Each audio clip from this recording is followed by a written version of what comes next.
When beginner investors want to know if a company is actually making money, they usually look for one specific number on the earnings report, EBITDA. It stands for earnings before interest, taxes, depreciation, and amortization. On the surface, it looks like pure profit.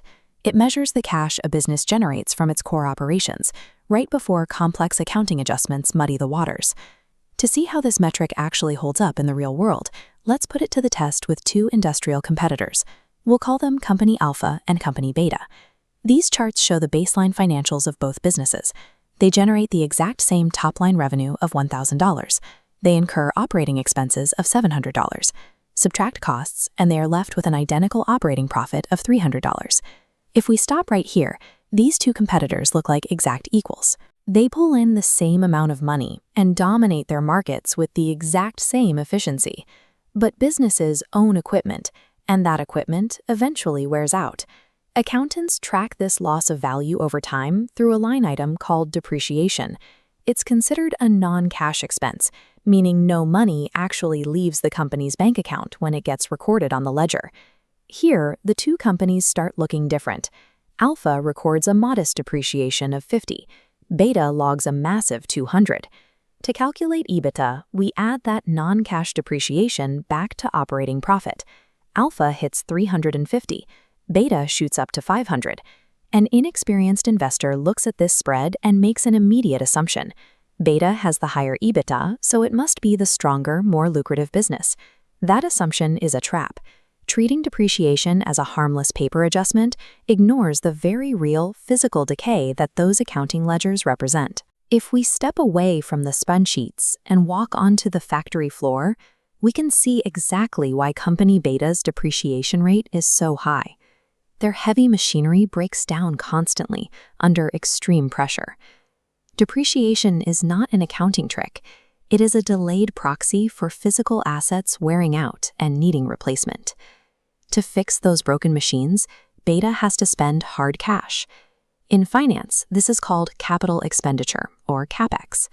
It is the actual money required to repair, maintain, or replace decaying assets to keep the business running. This chart shows actual spending requirements. Alpha spends $60 on Capex to maintain equipment, while Beta requires $220. Subtracting Capex from operating profit reveals free cash flow. Alpha yields $240. Beta gives just $80. Beta has a massive EBITDA, but it burns almost all of its cash just to survive. Alpha is the true wealth generator.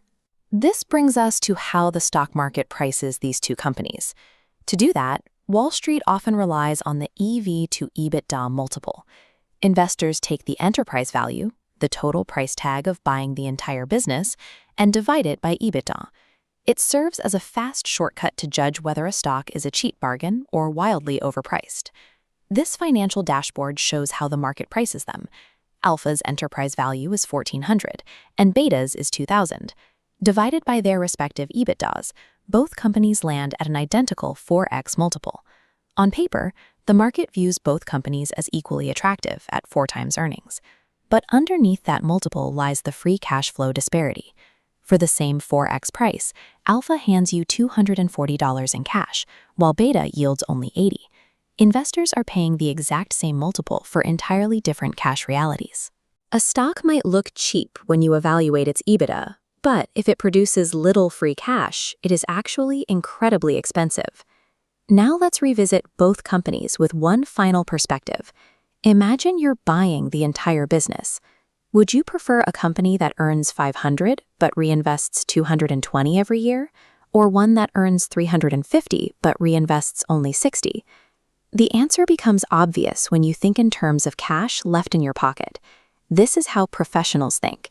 They shift from accounting profit to economic profit. They focus on what remains after all real costs, including reinvestment. This doesn't mean EBITDA is entirely useless. It remains an effective tool for comparing basic operating efficiency, provided you only use it to evaluate similar companies operating with the exact same business model. But it also ignores another crushing weight: debt. A company can show healthy EBITDA while choking on interest payments it can barely afford to service. When reviewing a potential investment, you have to watch for the red flags. A high debt load is one, But the most dangerous is a Capex requirement that continually rises year after year, while EBITDA stays flat. True financial victory isn't determined by how much a company earns on an accounting ledger. It is determined by the real physical cash it keeps after surviving the costs of reality.